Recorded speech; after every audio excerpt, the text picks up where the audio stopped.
It's saying posting. Oh, it is on air. Okay, we're on air. Public. We're live Hey. on the Technology and the Arts YouTube channel. Indeed. I hope. We are. It just said that, and now it says we're on air. Excellent. How you doing, John? How are you, Brian? Oh, great. Great. My head's a little lighter. And unfortunately, I didn't realize it, but this light that's right over my head is very glary without hair. Indeed. And actually, can you move your camera just a little bit down? Hold on. Okay. Let me. Oh, that was. That better? Yeah, very, very good. No, lower. Not that low. There we go. Okay. You're okay. It's just gonna be glary. Okay. Not as glary as that. No, no. And now I'm 3 feet away from my coffee. So hold on, I gotta. Yeah, I wish I had coffee now. Oh well. All right. Here we go. Oh, almost spilled it. Yeah, don't spill it. So. All right. So since we realize we can't play a video and share it with people for some strange reason. I'm sure that we can, but you would have to do a screen share or something, because there are protections against. I believe that they're probably protecting against rebroadcast of copyrighted material, and they don't want to check whether or not it's copyrighted material or not. Right. So even though YouTube itself should police its, I know I put a video up for my wedding. The stock music that they use, there was a copyright to it, and I got a notice right away after I uploaded it that that was possible that there could be a takedown notice, but I just hid the link and nobody has said anything since. But okay. So since we didn't talk about anything practically on our agenda last week, why don't we revisit? Well, let's just first of all go on and anything new with you these days since our last conversation last week. Yeah, did you happen to see the note that I sent you about a couple things I wanted to talk about tonight? No, I did not. Was that an email? That was in the description of the. I created a calendar. Oh no, I didn't go into the docs. Okay. I didn't go into the docs. Sorry. No, not in the doc. It's in the calendar entry, but it's just 3 things. One is about Best Buy in-store pickup and the art of retail. What would you like to talk about? A couple things left over. I mean, we still haven't really covered the Apple Samsung debacle, really. Yeah. And there were a few things, some patent things that I came across last week, and there was another RIAA, Recording Industry Association of America, story that I saw that I wanted to bring up, as well as something with the Motion Picture Association of America. But that we can talk about what you want to talk about first. Let's because everybody's tuning in to see you. Everybody's tuning in for you. Nobody knows who I am. I doubt that's true. All they know is that they're tuning in to see somebody, well, 2 people with glowing heads. So, have I told you? Have we ever talked about the Fitbit? This thing? Yeah, I've seen you mention it before on Facebook and various other places. Yes. Yeah, it is. But did you get a new one, or did you find it? I got a new one. I got a brand new one. So, for those of you who are not familiar with the Fitbit, that I've lost 60 pounds, 70 pounds, something like that, and this has been since April. And part of it is that I quit drinking, and part of it is that I'm watching what I eat, and part of it is exercise. And the my philosophy about weight loss in general is that it should be simple. It should not be a struggle. It should not be a great alteration of the way that you um, enjoy food. It should not be some great struggle. I think that it's in a way very easy to lose weight when you're not suffering through it. You know, if you eat what you want and you eat at a reasonable rate and you know what you're eating, all of a sudden it becomes simple. At least it has for me, and I would love to have a conversation with anybody who's struggling with their weight and really wants to lose, because I feel like there are no secrets about how to lose weight. It's really about input and output. If Right, you right. know what you are burning in a day and you know what you are eating in a day, it's just math. You know, you take in 1,400 calories or 1,600 calories or 1,800 calories or 3,000 calories, and you burn 1,400 calories or 1,800 calories or 1,600 calories, and that's how you maintain. But if you want to lose, you have to burn more than you are eating, right? Right. So the Fitbit helps with this. And for anybody who's ever gotten a pedometer, like a $20 pedometer at Target, knows that they are worthless. Yeah. They are absolutely, they're trash, in my opinion, because they're inaccurate. As you walk, you know, it catches one step and then misses three, or it uh, catches 5 steps when you took one. So there's a solution to this, and that's this Fitbit. So what this is $100 device. It has an altimeter, it has an oscillator, it has uh, many of the sensors that you have in your iPhone or in your Android phone, and it captures uh, how many steps you take very accurately. It captures how many flights of stairs you've gone in a day, and it's a big part of my success with weight loss, because if I do 10,000 steps in a day, I feel like I'm exercising properly and keeping my metabolism going and so on. But it is really passive. I just throw it on my hip or around my neck in this particular case, and it tells me that I've walked 12,637 steps today. And so I know that I've gotten my steps. It tells me that I've walked 6.12 miles. It tells me that I burned 3,079 calories. It tells me that I went 34 flights of stairs today. I did a lot of walking around campus. And it tells me what time it is. And uh, it is not essential to my weight loss, because I've lost weight before without it, but it has become one of my favorite items for knowing how I'm doing as far as my day of exercise is going. Uh, so I lost it the other day. I had a new pair of pants that the pockets were a little bit too thick on, and I threw it on there, and it slipped off somewhere, and I lost it. And for me, it was like losing a sense. It was like being blind, because uh, I had no idea how many steps I had taken and how much calories I was burning, and uh, it just was like being lost. And I went to New York City over the weekend and walked around Central Park and probably walked between 15 and 17,000 steps, probably the most steps I've taken in a day ever. Mm-hmm. And have no idea how many steps it was. I can only guess. It might have been 2,000 steps. I have no idea, because I didn't have this thing.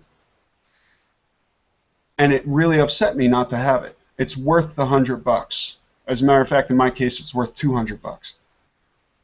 So anyway, I spent the day without it. Was really upset that I didn't have it. Sensed, you know, that I was lost without it, and decided to get another one, and did not want to wait the 3 days for the postal service to get it to me. So went to a couple stores that I knew was supposed to have it. I went to Target, went to Best Buy, went to what? So I guess this is going to segue into your Best Buy Yeah, story. yeah, yeah, yeah. Okay. So I went to a Best Buy and went to the schmuck at the counter and said, I know you have Fitbits. Do you have any in stock? And he said, what's a Fitbit? And I almost lost it, but I didn't. And so I said, it's an exercise device. It's a way for me to track my steps. He's like, a pedometer? I said, no. He said, good, because we don't sell pedometers. I said, can you go check to see if you have any Fitbits in stock? He said, we don't really do exercise equipment. I said, can you go look? Went through all that. He realized that they sold them for months and months and suddenly didn't at that particular store, which I won't name because I don't want to hurt anybody, aside from Best Buy in general. And I don't think it's really going to matter. I mean, I can't imagine they're going to be in business for another year. no, they can't because, I mean, this experience, both experiences were so bad. I mean, to actually get somebody to walk through the door and then to treat them like this in both situations at both stores. I live in the Princeton area, by the way. So I went, hint, hint. I went to more than one store, hint, hint. Uh-oh. Yeah, I don't think the experience would have been any different anywhere else. So I went to the first store.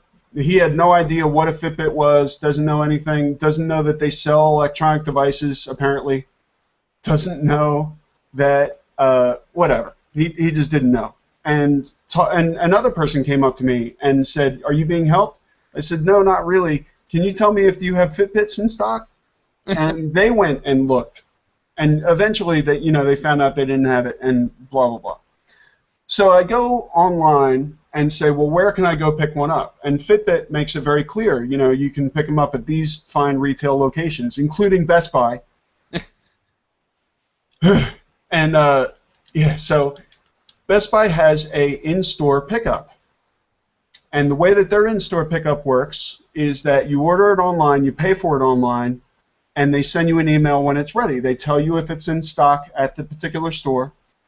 And I say, great, this is exactly what I want. And I ordered it, and what's the matter? Nothing. Hold on one moment, please. Sorry. Okay. Oh. Oh, hi. Live on YouTube. So, Okay. Mommy needs some milk. Excuse Look me. at your baby. So, Yes. congratulations, by the way, Oh, thank you. again. So, I'm sitting in front of the stairway down into the basement, oh, and because this piece of crap house that we bought, bye. the refrigerator they left us. Actually, they were supposed to take the refrigerator in the basement, Yeah. and they moved out, and it was still here. So it's a good thing because the refrigerator broke like 2 weeks after we bought the house. Oh, And since we have the one in the basement, we're like, we really don't need to spend the money. We have a refrigerator that works. But it's our only refrigerator. It's in the basement. It's a pain. Okay, sorry about that. no problem. So anyway, I decide that I'm going to order the thing online and pick it up in like 15 minutes at the other location near me because I live in Princeton, and it was a Best Buy because they have in-store pickup. So it means that everything's going to be much quicker, right? Because I already paid for the thing. I already Exactly. picked it out. I know the model that I need. It tells me bring your credit card and bring your ID because they don't want to give my Fitbit to somebody else after I paid for it, right? Right? All I I don't need. know why I don't know why the video is switching to me when I'm drinking coffee, but go ahead. I don't know either. So, yeah, it's not switching for me, strangely. So anyway, I order it, go to the store, and get in line because there's apparently only one line. Get up to the line after like 20 minutes of waiting and find out that there is an in-store pickup line with a little teeny tiny little sign. There's a Geek Squad sign that is as big as my apartment. But the in-store pickup sign is this little tiny little thing because I already paid my money. What do they need me to be satisfied about? So I have to wait in line again, and the item was supposedly pulled when I ordered it, but it wasn't. So they had to send somebody out to the store to go pick up my device off the shelf, which I could have done, right? And I could have done quicker. I could have been out of the store quicker if I had just walked in the store and picked it up. But I didn't do that. I ordered it online, got in-store pickup, paid for it, and expected it to be waiting for me like they said that it would be. They had no idea who I was. They said, "What's the product number?" I said, "You have my last name. I just handed you my ID. What's the product number?" I don't know what the product number is. I don't memorize long strings of numbers. I know it's called a Fitbit. Can you look up Fitbits that you sold in the last 15 minutes? So the other thing was the guy came back with the Fitbit eventually after another 15 or so minutes and set it down on the desk in front of me, but the person who had been helping me, who sent the guy out into the store, who came back, dropped off my Fitbit, and left, was helping somebody else in the other line because I have no idea. And so it was sitting there, and I guess I could have grabbed it and walked out, but I'm sure alarms would have gone off. It was so aggravating to get this convenience of the in-store pickup when I could have just walked in, gone to the shelf, picked up the device, and walked out and paid for it. It was such an immense failure on the part of Best Buy from start to finish, except for the online component. The online component was beautiful. I knew that I was either going to get my product or get satisfaction because they told me that the device was in the store and paid for. But I should not have had such a clumsy experience. And I'm sure that it had to do with the particular store. I'm sure Best Buy as a whole does not operate this way, or else they would be going out of business. Well, they are though. I mean, you know what they did. I mean, you heard about the whole Black Friday fiasco last year. I'm being facetious. Oh, okay. I'm saying that retail should not operate this way. And I've worked in retail, and working in retail at a good organization, I've worked a couple retail operations, but the one that I learned the most at was at Michael's Arts and Crafts. And one of the things they taught me was that when somebody stops you in an aisle and asks you a question about a product that you sell, you walk them over to it, find the product, hand it to the person, say thank you so much for shopping here, and go back to what you were doing, because the customer is the most important person in the store. That's good retail. That was not the situation that I encountered at Best Buy. I've never encountered that situation at Best Buy. CompUSA, which is also out of business, never had that operation in mind. They would not give me, they had my ID in their hand, they had my credit card in their hand, and they insisted on my phone number. They said, if you don't give us your phone number, we can't verify who you are. Despite the fact that they had my New Jersey issued driver's license in their hand. Best Buy should be out of business already. I'm really glad that they're not, because I got my Fitbit. But they should not be taking money for products, because they suck at it. They're really, really bad at it. Yeah. Did you see the Louis C.K. Bit where he went into the, I think it was Data Vision actually in New York City, but you know, it was basically a dig at Best Buy. He walks in and he comes across about 5 sales people just like chatting away amongst themselves, and he's just like, and like, can somebody help me? And yeah, one of them's like, yeah, sure, sure, and he gives him the finger behind his back as he's walking, as he's leading him to where he wants help. And he asks about a Blu-ray player. He's like, will this also play standard DVDs? And he's like, oh, I don't know. And the guy takes the box off, and he's like looking at it. He's like, you want to know if it'll play Blu-rays? And he's like, no. And so then Louis C.K. gets a phone call, and all of a sudden he turns away from the salesman. He's like, yeah, hello? And the salesman's like, hey, I was helping you. He's like, no, you weren't. So, and then he just continues with his phone call. That is true. I mean, that's one of the great things about Louis C.K. is he really calls it as he sees it. But that always my experience. Always. And, I had a recent ship to store thing, and I hate Walmart, even though I used to work there years and years ago. I hate Walmart, but there was, I don't know if you've seen those Ion tape to MP3 converters. Yeah, I've seen them around, and I have so many old, musical ideas on cassette tape from back in the day that I just wanted like a cheap solution. And get this.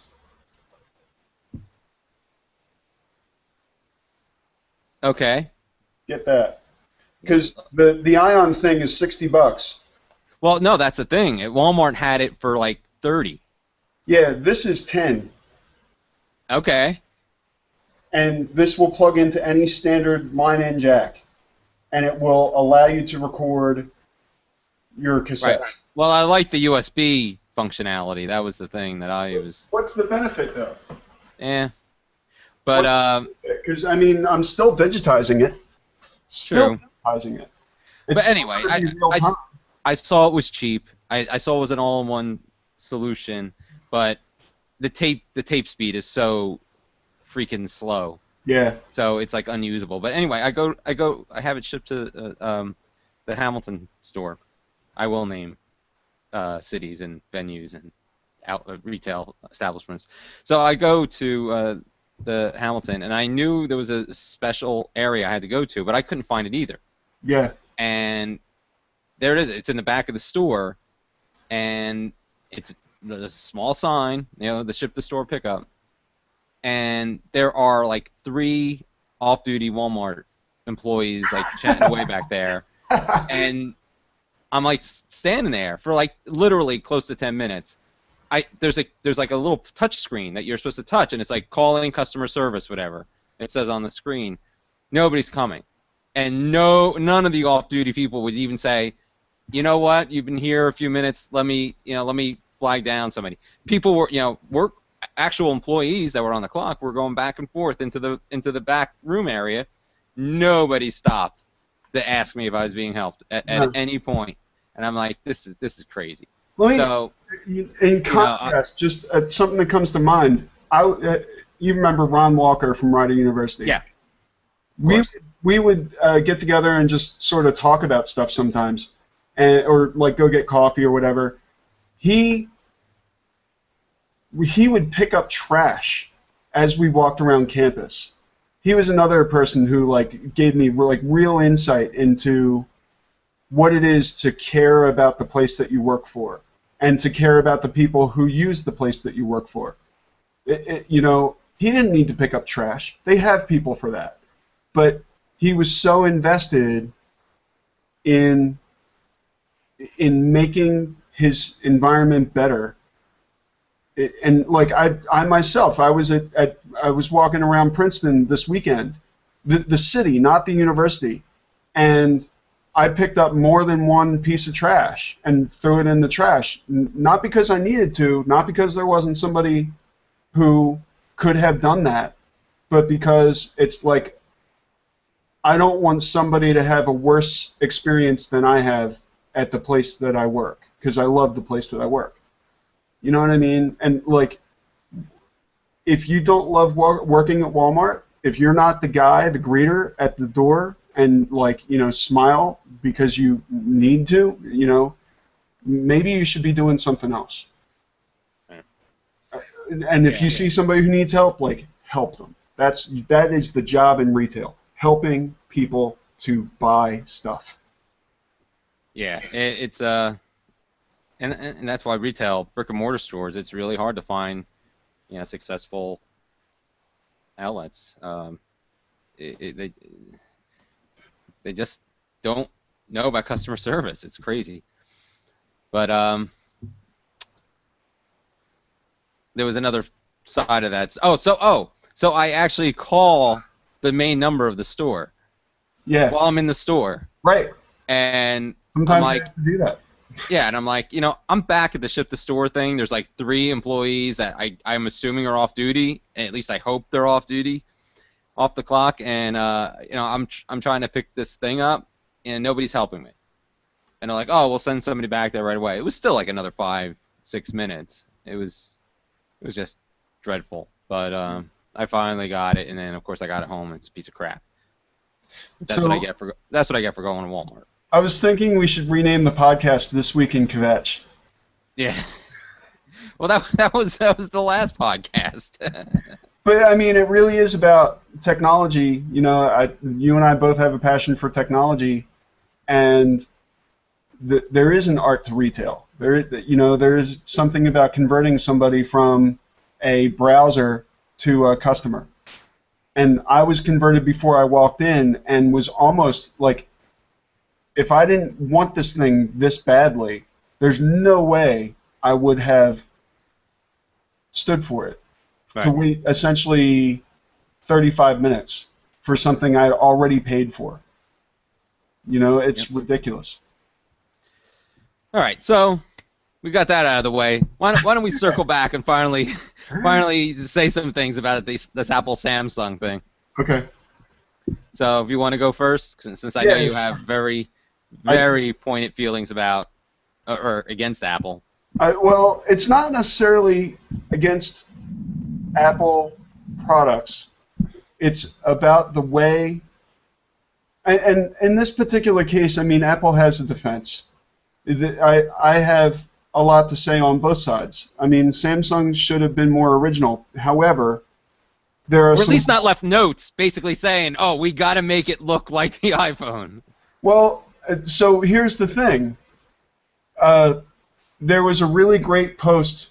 I don't have the guy's name off the top of my head, but many other people have talked about this post. An analysis of the reason that Samsung did this and why it was a valid business move. Meanwhile, Samsung is the #1 mobile phone creator now, and partially it's because they emulated the iPhone. And I'm not saying that it is a, if we go into the same argument about electronica in regards to creation of original products, and the question becomes, is Samsung trying to be the #1 seller, or is Samsung trying to be the most original? And Samsung is trying to be the #1 seller, and they're achieving that. And they are a renowned brand for mobile technology now. Not that they weren't before, but now they are the ultimate. And the question becomes, is that valid? Is that what they should be pursuing?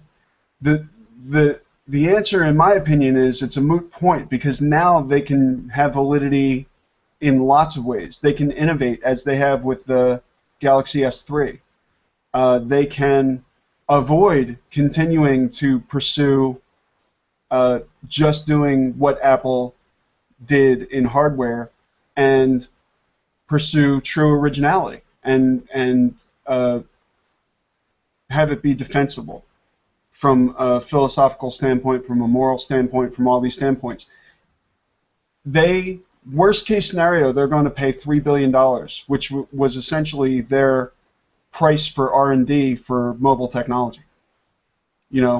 So who lost, really? And who knows if that's even going to stick. I mean, follow-up articles pointed out there are several conflicting statements even in the verdict worksheets that were submitted by the jury. So, some legal analysts think that there is a good chance that some of that could be thrown out on appeal. The thing I saw recently, I believe it was today, I saw an article. I don't know if I think it was last week, some Chinese company came out with an iPhone 5 clone before the iPhone 5's even out. Right. They based the design on the leaked photos that have been going around. Yeah. And of course it's it's Android based, but it looks like an iPhone 5. They came out today and said that if Apple sells the iPhone 5 in China, they will sue Apple for copying its design because they came out with it first, so they obviously were the original.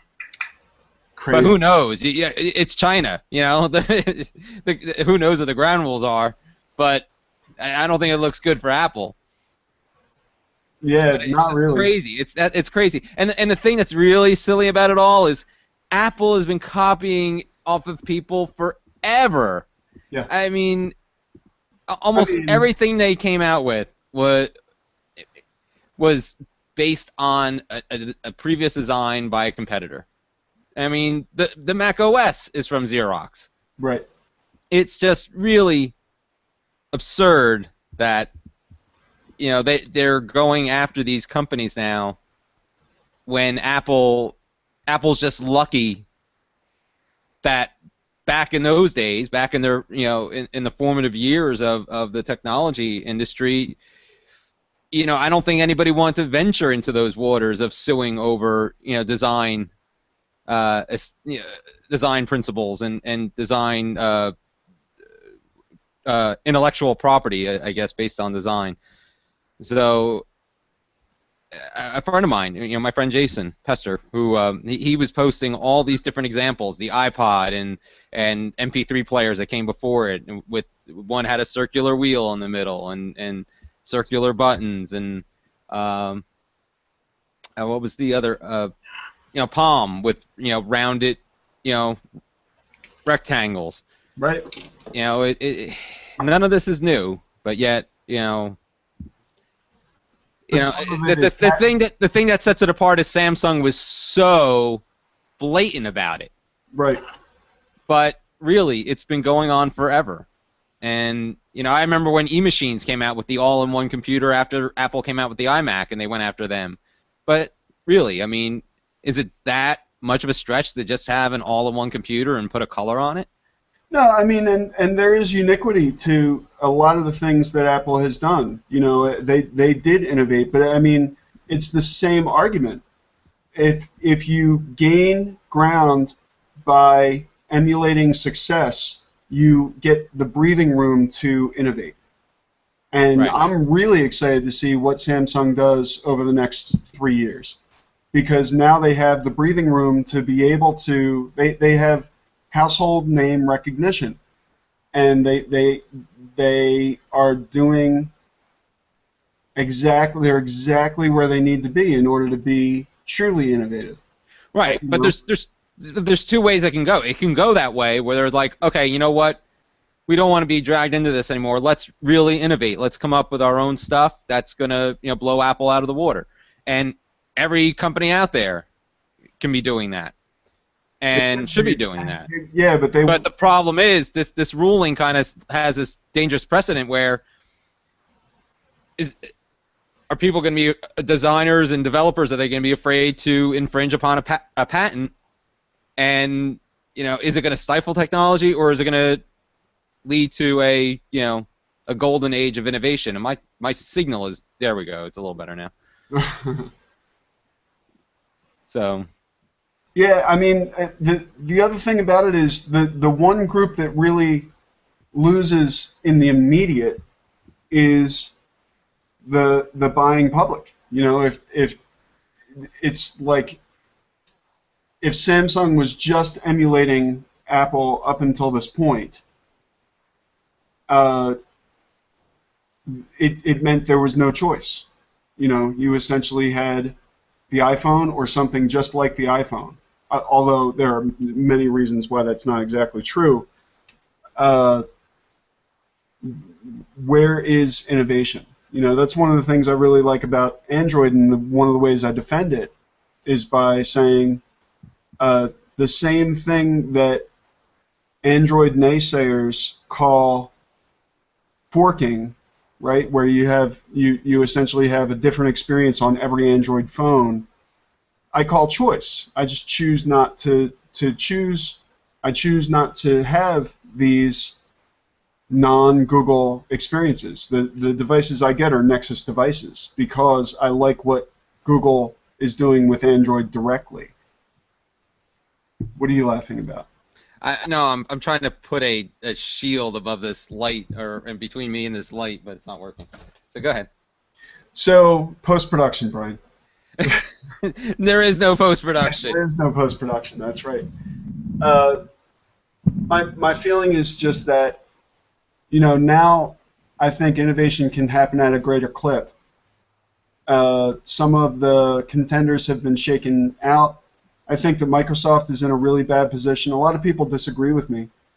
But think about... And I'm one of them. I give Microsoft credit for doing something really different with Metro or whatever it's called now. Yeah, Windows not Metro. 8. Yeah, I know, but it was.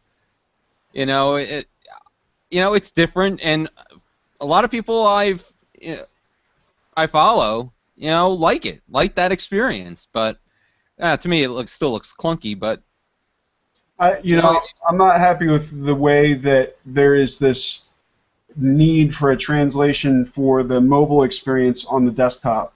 Yeah, that's a little weird. It is a little weird, and it could just be that we've been so used to the other way of doing things that this new way just feels awkward and limited. But it may be the default, you know. But every time I'm forced to go into the iTunes store to download an app and have to remember that special password that's different than every other constructed password that I have. Not that I use the same password everywhere, but there are these. It's like the one password that I can't use LastPass in order to manage.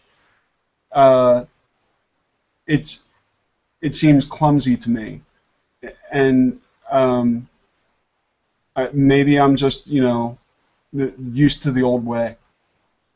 But I feel like a desktop should be a desktop, and a mobile device should be a mobile device, and there can be innovation and special experiences on both differently. And it seems like everybody else, Microsoft, Apple, Google doesn't really have a desktop presence. I mean, aside from Chrome and Picasa and some other things, they don't have an operating system experience on the desktop. They choose Chrome as their desktop operating experience, which is fun but not especially powerful. That mobile experience migrating to the desktop, I just think is a mistake myself. Yeah, I would tend to agree, but there are people who give them props, and again, I give Microsoft credit for being different in all this. They're not going to Android, and they're not trying to be iPhone. They're doing their own thing, and yeah, I give them credit for that. But I'm not going to give Microsoft credit too often. So how about RIM? Like RIM is gone essentially. I know. I mean, some colleagues of mine they swear by BlackBerries, and I'm like. And like one time the BlackBerry broke, and I'm like, please tell me you're not going to get another BlackBerry. Why would you get a phone that is going to be obsolete like in a matter of days? Yeah. And it's actually already obsolete, but I mean literally obsolete. Yeah. Well, and think about Nokia. Yeah. Where are they? They had a great device, but it has no traction. Yeah, once they made that appearance in Transformers, that was it. That was their downfall. That movie took down everything in its wake. And meanwhile, the Transformers movie was the one thing that was sort First of... first of all, in the Transformers movie, of course, Michael Bay gets it wrong and calls them Japanese. Yeah. Anyway, so what else is on our agenda? Well, there was this other patent that I saw last week. Sony filed a patent. I don't know if you saw it. They actually have this in the drawing, where it would have technology. It would be, I guess, a smart TV. And so if you're sitting through watching something and an ad for McDonald's comes on, there would be a prompt saying, "Do you want to skip this commercial? You know, yell McDonald's." So you would get up and they show somebody like at their in front of their couch with their hands up, like McDonald's, and it's like the commercial skips. So they're trying to patent this commercial skipping technology where we'd have to like get up and yell our the sponsor's name. It's horrible. Whatever. And I'm like, are we really going to sell our souls for that? I mean, is that what they're counting on, that we're not going to embarrass ourselves in front of family and friends and to just skip a commercial? I mean, it's brilliant. It's the same thing. It's the same reason that Microsoft doesn't use the file menu anymore, but rather uses their logo, because you choose to... Are you still there? I lost you for a second. Yeah, I'm here. Okay. I may have gone out of frame. I put my coffee mug down. Yeah. You click on a logo instead of clicking on the word file, because when you click on the logo, you're reminded Office or Microsoft, and it is... And of course, that's the first thing I want to be reminded of. They're like, oh, I'm using Microsoft. Yeah, well, I mean, that's how I feel. But meanwhile, every time I have to do the most basic functionality inside of Office, because I have to use Office because that's what we use, I'm reminded in that way of this product. It's brilliant for McDonald's or whoever to do this, because if I have to exclaim a product name, even if I don't like it, I am acting as though I like it. It's like smiling to make yourself feel better. You know, there's a psychological event that happens that you'll get used to, and you know, if people end up screaming McDonald's, whether or not they are even, you know, to not be thinking about McDonald's and then be screaming McDonald's is McDonald's wet dream. You know, it's like the best possible outcome for them in order to get rid of their commercial. That's scary and brilliant. Yeah. And a little nuts. And a little bit nuts. Sorry, I started going to a link in another window, and Google Hangouts has basically come to a standstill for me. Can you hear me? Yeah, I can hear you. I can see you moving. Okay. All right. I couldn't see anything. Okay, there. So, I don't have any other rants. I don't have anything else that I really want to exclaim. Certainly not McDonald's. What else do I want to talk about? Well, going to the my favorite topic, the Recording Industry Association of America. This is from an August 23rd story on CNET, but this Joel Tenenbaum, who I guess he's been fighting the recording industry forever, over songs that were on a file sharing website, and I'm not sure which one it was, but I guess in 2007 was when the copyright infringement suit was filed against him. He was a Boston University student at the time, and I'm not sure how old he was, but at when the lawsuit was filed, but he was in his 20s, and he was found guilty and was ordered to pay the recording industry $675,000 in damages for 31 songs. Wow. I mean, when you talk about the per song price, I don't know what the recording industry is thinking, that you put a song up, like they're saying that if you put a song up on a file sharing, you're costing them like tens of thousands of dollars, one song. I mean, it is just nuts. And here's a case where they won, but where are they going to get that money? They're not going to get that money. I still don't understand this tactic of going after college students who are the fans of music to begin with, who they should be bringing into the fold. Engage, yes, and instead of trying to find, it's fighting iTunes, which is, when John Bon Jovi made that asinine comment that Steve Jobs killed music, even though music was killing itself, and Bon Jovi had a big role in that because his music sucks. Okay. All right, we just lost half our audience, Brian. One person just left. I'm hoping that truly artistic people do not like John Bon Jovi. All right. But I'll bet the house on it. All right. Because he's terrible. He's terrible. But I'm not saying anything about John Bon Jovi. I love how he said, "Oh, Steve Jobs, it was his fault that the liner notes were gone, that album art was gone." And it's like, iTunes came way after the CD, so what is he talking about? And iTunes is one of the few things making money for the music industry. I mean, it's just nuts. But instead of trying to come up with a way for people to cheaply enjoy music, they keep on filing these lawsuits, and it's just ridiculous. I can't. I mean, I know I'm not for piracy. I'm not for piracy at all.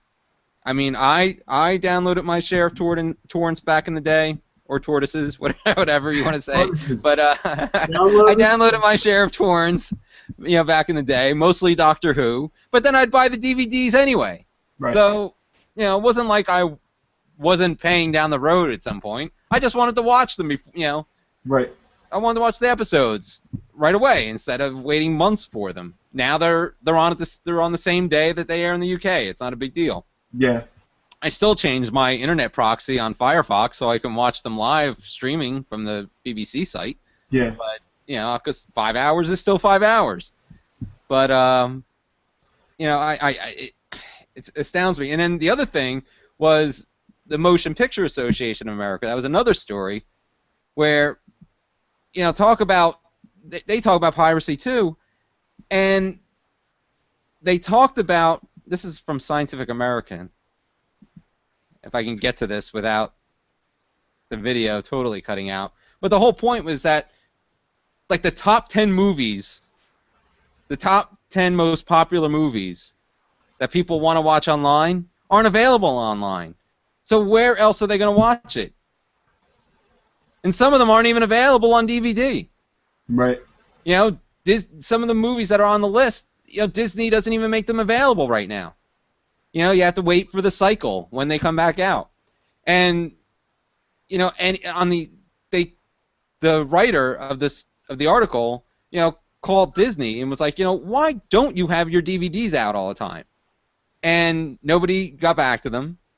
Nobody got back to the writer, and they pointed out how on the FAQ for the Disney, home DVD site said something like, unfortunately, our movies aren't available at all times. It's like, what kind of answer is that? Why? Why isn't it available? Why aren't we at that point yet? It has to do with money, and it's a really sad reason. As a matter of fact, I mean, I gave in and got Verizon Fios TV. I had their internet service, which I love, but I bought into their TV because they kept sending me ads and ads and ads and ads and ads until I said, okay, I'll pay the extra, $30 and get TV and be able to watch Breaking Bad without torrenting it and watch Mad Men without torrenting it, because that's the right thing to do, right? And it's easier because I'll just be able to schedule it and have them waiting for me. It's not like that. The experience of Fios is almost as bad as Best Buy. From a TV perspective, not everybody has the experience I've had, but my video on demand has been out for weeks since I started paying for the service. And whenever I want to watch TV, I usually have to reset my box. I have to reboot my set-top box because for whatever reason it either overheats or whatever the case might be.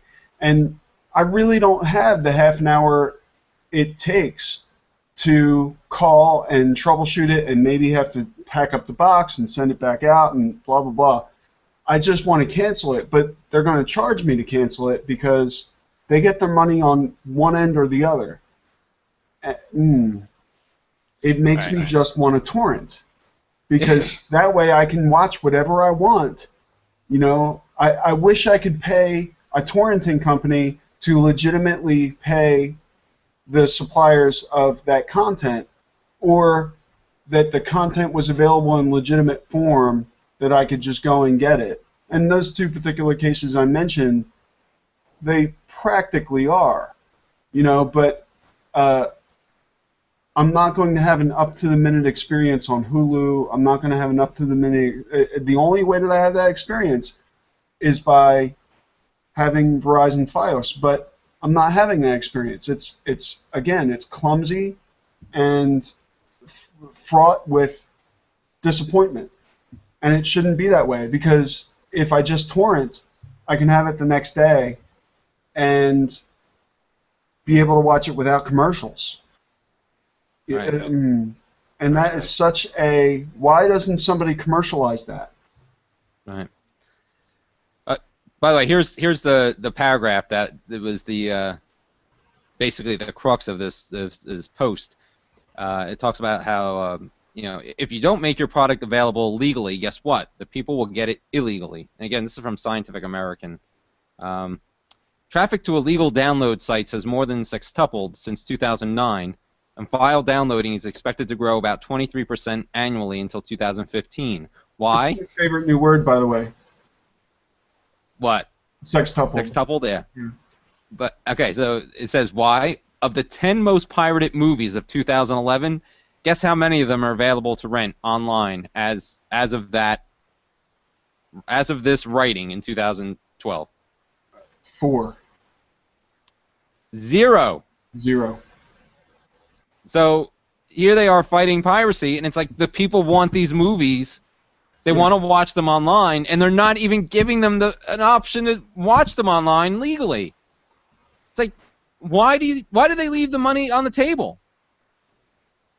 It's not as though they need to, you know, set up an infrastructure.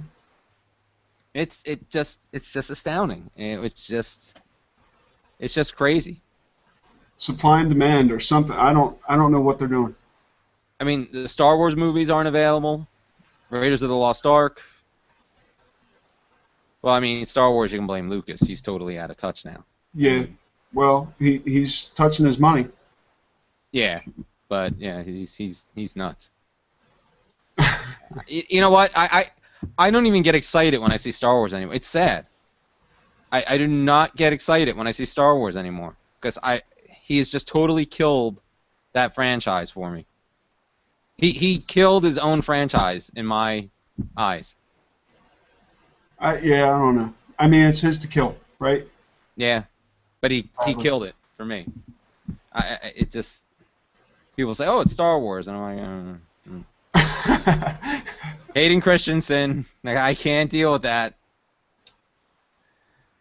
Jar Jar Binks. Poor Jar Jar. Little Annie. Little Annie grew up to be big bad. Know what I love? No, spoiler alert here. You know, we haven't seen the you know. Yeah. I don't even remember what was what the hell was that the third prequel? What the hell was the name of that? Called The Attack of the Clones. No, that was the second. It It was the Sith. Yeah. Revenge. So, first of all, in the original Star Wars trilogy, Yeah. episodes 4 through 6, I'm not sure which one is in, but I remember Leia clearly stating, "Oh, I remember my mother as a child when I was a child." The third one. It was Return of the Jedi. Yeah, and then it turns out her mother died seconds after she was born. So what did she remember? What exactly did she remember? And what did the robot randomly generate those names? Yeah. Luke, Leia. I mean, what the hell? It's part of She, the algorithm. cause of death, broken heart. I mean, come on, stop! What the hell kind of writing was that? He had all those stories all worked out. And I still, and then he went and changed. He put Hayden Christensen at the end of Return of the Jedi. So we just had this Ewok, gay pride parade, which is fine. I'm not saying there's anything wrong with that. But, he had this ridiculous Ewok scene. And then he has the apparitions of Obi-Wan, Yoda, and then it's supposed to be the guy who he took the mask off of on the Death Star. His father, Anakin, old man Anakin, ravaged by years of hate and being under the mask. And redeemed. Yes, and that was the whole point of the movie, Return of the Jedi. It was his return. Right. You returned him to being the schmuck Hayden Christensen who became an idiot. And then Mark Hamill or Luke Skywalker doesn't even know who he is. He's like, who's that? It's like, who's that guy? Obi-Wan, who the hell are you? You punk-ass, wooden piece of crap actor. Killer of franchises. What other franchises did he kill? He killed that one. Just that one, yeah. You know what's funny? On my personal blog, it was like years ago. I think when that movie Jumper, was it Jumper that he was in? When that movie came out, there was a review, I think in a Bay Area newspaper, and the headline of the review for that movie was, "Who told Hayden Christensen he could act?" And I used that as the headline of the post and just linked to that review. I still get comments on that blog post, like to this day. Every now and then I'll get and there's one girl who defends him to the hilt, and then that brings on more people who must have followed the post from years ago, and they're like, "How can you say he's good?" And they say all sorts of things, but there's got to be 20 comments on that post on my stupid little personal blog. I don't even think I read that post that much. I don't think I read that blog that much. I don't even go to that blog anymore. But still, I get comments on it every now and then. It's like the most popular thing I ever wrote that wasn't Phillies related or Doctor Who related. Yeah. Speaking of which, Doctor Who. I know. How about that thread on your Facebook page? It was a big one. And it was a great episode. So now that a few days have gone by, I don't, spoil alert for any Doctor Who fans who are watching. Okay, so just turn away or stop listening. Pause ahead a few minutes here, which is probably going to be towards the end. But so the big spoiler, the big secret that I mentioned on there was that there's going to be 5 episodes this fall. I mean, 5 episodes and a Christmas special. Which is typical for British series. British series are all, it's like, basically what happened with Doctor Who was that it would air starting in, April, and would be done early July. And then you had nothing, the rest of the year, nothing till the Christmas special. Yeah. I mean, in a way, I kind of like it that they're doing it this way the last couple seasons, but it's weird because there's going to be 5 episodes, then a break until Christmas, and then there's going to be a longer break until a summer. It's most likely going to be maybe even as late as July. Who knows? It hasn't been officially announced, but next year is the 50th anniversary of the show, so it's going to be big. I mean, aside from the 8 episodes on the back end, there's going to be specials. There's already a docudrama has already been green-lighted and written by Mark Gatiss that's going to be about the genesis of Doctor Who, and it's going to have actors portraying the key people who started the show and starred in the show. Um, so that's going to be cool. And speculation is that they're going to try to get a multi-doctor special, with hopefully with David Tennant. Yeah. Christopher Eccleston probably won't do it because he hated everybody who he worked with on when he was the Doctor. And Paul McGann, who was the eighth Doctor in the 1996 TV movie that was supposed to relaunch Doctor Who back then, from when it went off the air in 1989. He might do it. He's been open to come. And actually, over the years, he's done a lot of very well-received audio dramas. And I've heard a few of them. They're really good. And a lot of people are upset that he didn't get, more than that one go as the Doctor. He probably would have been a really good one. And everybody just kind of imagines that he was the one who fought in the Time War, and and Christopher Eccleston regenerated from him. But all right, so going back to the spoiler. Yeah. So when I went up to New York to watch the filming of the episode, that was the filming of the 5th episode, which is partially set in New York, and is the end of the companions, Amy Pond and Rory Williams, who the Doctor calls the Ponds collectively. That's going to be the end of their time with the Doctor. And just based on what I saw, I kind of know what's going to happen. Yeah. But, everybody knows that's, it's been announced that they're leaving. And the new companion is going to be an actress, Jenna Louise Coleman, who actually had a bit part in the Captain America First Avenger movie. Yeah. When they go to the World's Fair, whatever, she's one of the two girls that Stephen Rogers and Bucky are hanging out with. But so she was cast as a new companion, and she's not. And everybody assumed that she wasn't going to be joining till the Christmas special. That's what's been written. That's what's been said and alluded to. And all of a sudden, 3 minutes or whatever into the season premiere, there she is as a major character in episode 1. Yeah. And obviously not playing the future companion, but things happen in the episode that made you believe that somehow, whether it's an avatar or whether it's somehow a different version of her in a different time sheet, but somehow that character is going to return in another form as the companion. But it was completely out of the blue. I mean, this had been screened at festivals, and they had the screening in New York City a couple weeks ago, and nobody, except maybe on the furthest reaches of message boredom, emphasis on boredom, Emphasis. maybe had any reference to any notice that she was going to be in it. It was amazing that they kept that a secret in the world of Doctor Who.